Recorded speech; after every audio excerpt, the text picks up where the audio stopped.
اقرأ باسم ربك الذي خلق خلق الإنسان من علق اقرأ وربك الأكرم الذي علم بالقلم علم الإنسان ما لم يعلم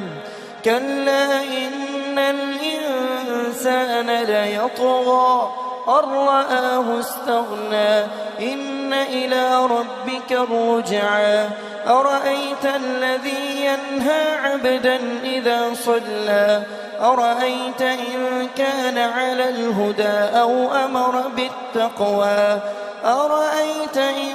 كذب وتولى ألم يعلم بأن الله يرى كلا لئن لم ينته لنسفعا بالناصية